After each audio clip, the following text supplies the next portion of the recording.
Gawin nyo na. Hipokrito kayo eh. Kunyari pa, nagtatrial kayo. Preordained na naman ang conclusion yan eh. And you're not fooling anyone. So, gawin nyo na. Ngunit siyempre hindi nila gagawin dahil gagawin nila ito to rate the Vice President over the post. That is why we believe in the PDP that it was a very smart move for the Vice President not to attend. Siyempre, ititwist nila yan. Pero, tama po ang Vice Presidente. Bakit ka pupunta sa isang kangaroo court, sa isang court of a star chamber na alam mo na ang kahihinatnan, you will only be legitimizing what they are doing, the illegal and unconstitutional things that they are doing by your presence. Nagpapasalamat po muna ako muli sa inyo sa pagdalo ninyo dito sa ating payak na press conference na ipinatawag po ng Partido Demokratiko Pilipino upang ihayag ang aming salubin tungkol po sa nangyayaring proseso leading to the possible impeachment of Vice President Sara Duterte. Bagamat si Pangalawang Pangulong Sara Duterte ay hindi po kaanib ng Partido Demokratiko Pilipino, bilang isang partido na nasa oposisyon na dating majority party at malaki po ang aming involvement sa political life ng ating bansa, ay kailangan magsalita po ako on behalf of the party and on behalf of my boss, Atty. Raul Albino, who is the national spokesman of the PDP. Utusan lang po niya ako.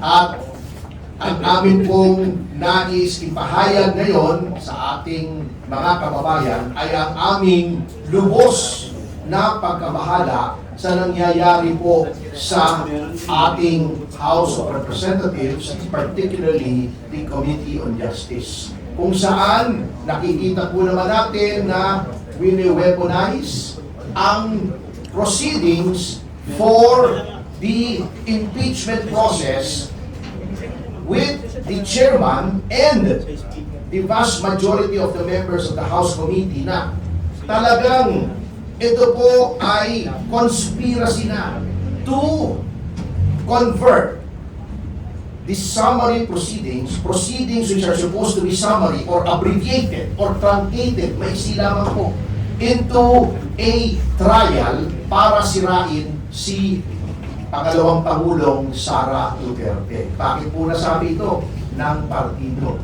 Unang-una, nakita niyo naman po ang abuse of process.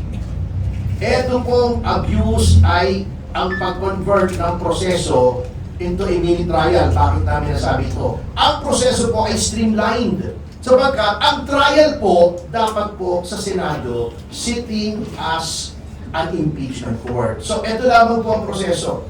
May magpa-file under any of the two modes. Kasi tatlong modes po yan eh.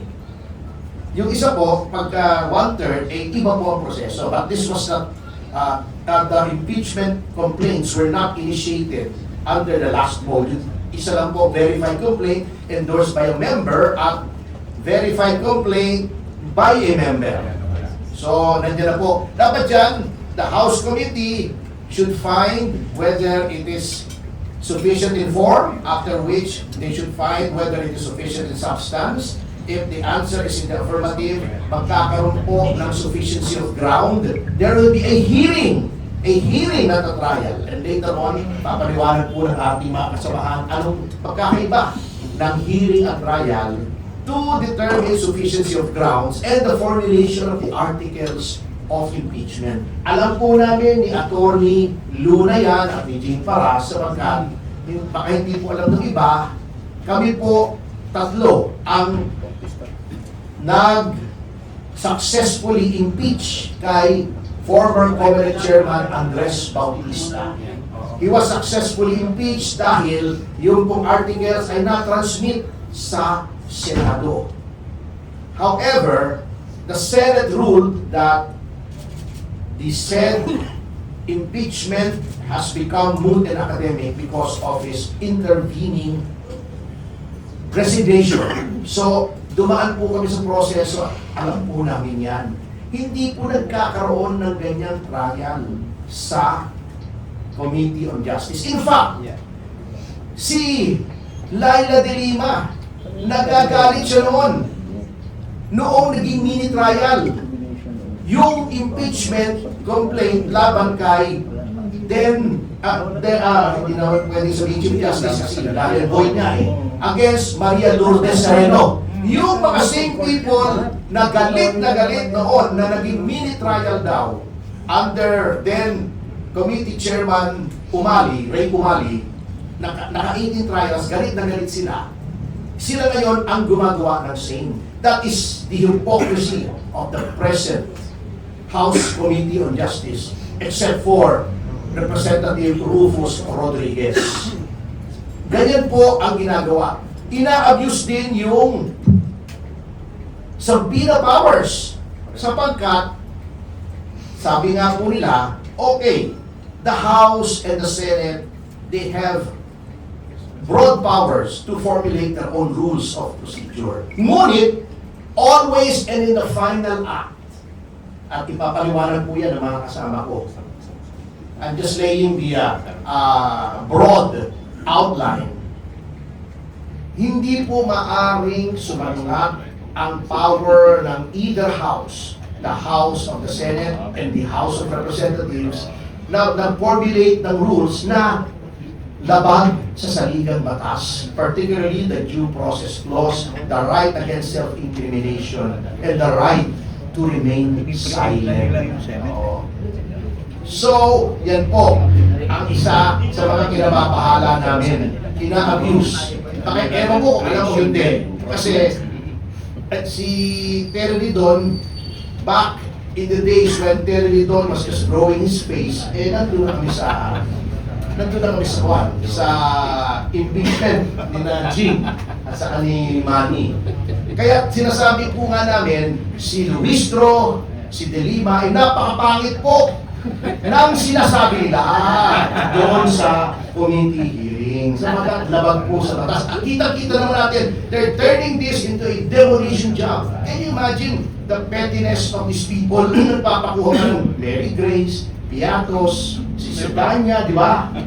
Tabingi po ang katuwiran ni Sedanya sa dating na yan because they are undergoing trial by publicity. Yan po ang kinababahala namin. They're abusing the process. They should let the Senate conduct the trial kasi may pagkakaiba po yan. Ang daming abogado dito. They can explain it better.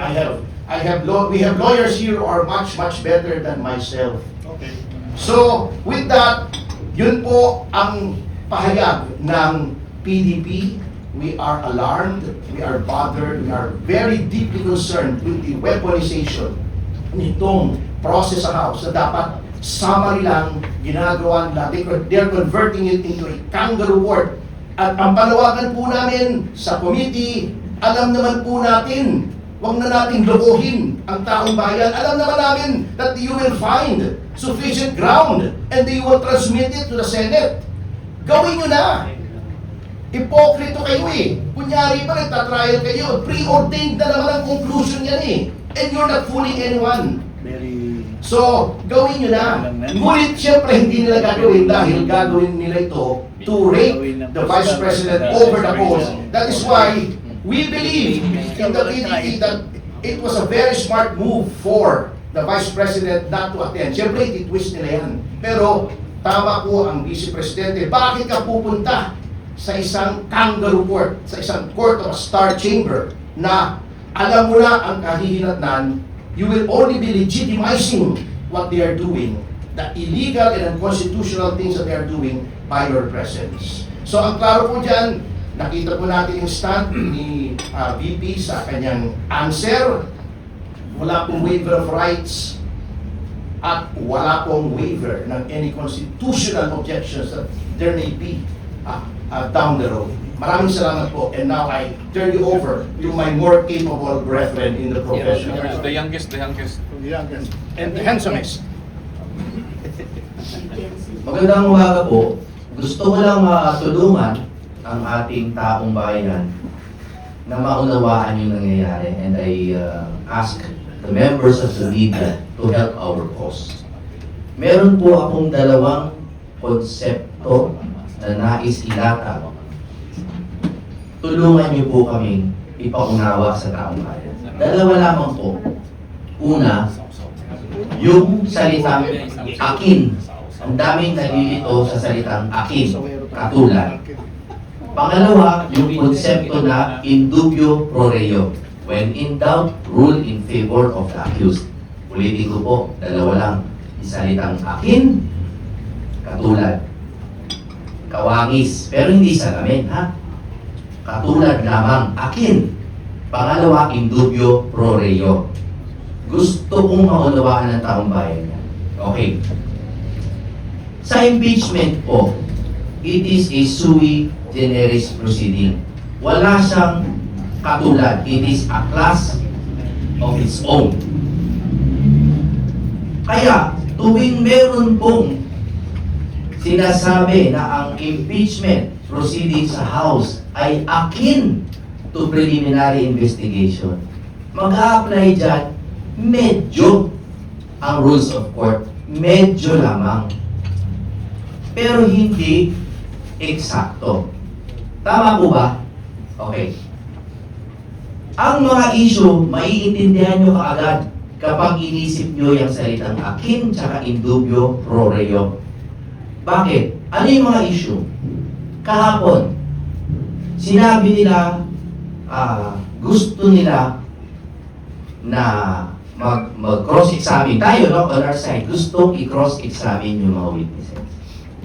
Ang sabi po ng House, hindi naman ito criminal prosecution. Walang right to cross-examine. Okay? Pero, hindi po ang rules of court ang mananaig sa issue na yan. Dahil akin lamang sa preliminary investigation. So when in doubt, kung i-apply natin ang rules of court o hindi, dapat hindi. Ang i-apply natin ay ang Constitution. Because this is already akin to a criminal prosecution. Nag-jeopardize na si Sara. Dahil sa susunod yan, diretso na sa ombudsman yan. Tama po ba?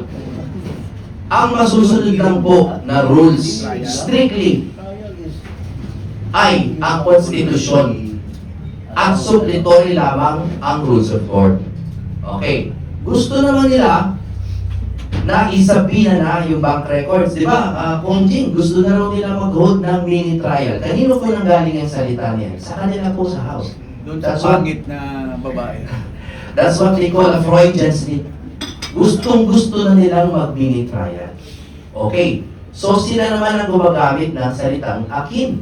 It is already akin to a mini trial. Ano po ba nakalagay sa Article 11 ng Constitution Section 3, number 6? The Senate has the sole power to try and decide all cases of impeachment. Meaning, hindi naman sa trial. Pero pag akin na siya to a trial, pag mini trial sa kanilang ugalingan, no? Ibig sabihin, trial na yan. Bawal na yan. Wala silang jurisdiction. Therefore, it is fatally flawed. Defective siya. Then, pwedeng iakyat sa Supreme Court to for lack of jurisdiction. Bakit? When in doubt, rule in favor of the accused. Okay? To sum up, ito lang po ang panawagan natin sa taong bayan. Educate yourselves. Every time, pinipilit po ang rules of court o kaya iba pang rules that is not applicable in strictissimi juris or juris, no? What will strictly apply only is the Constitution, Article 11 tsaka Article 3 Bill of Rights, no? Yan lang ang strict natin i-apply. Uulitin ko, pag nagmumukha ng criminal prosecution yan. Okay? In dubio pro reo. Pag nagmumukha ng trial, bawal na yan. Okay? Pag sinabi naman nilang preliminary investigation lang to, hindi pa pwede mag-cross-examine. In dubio pro reo.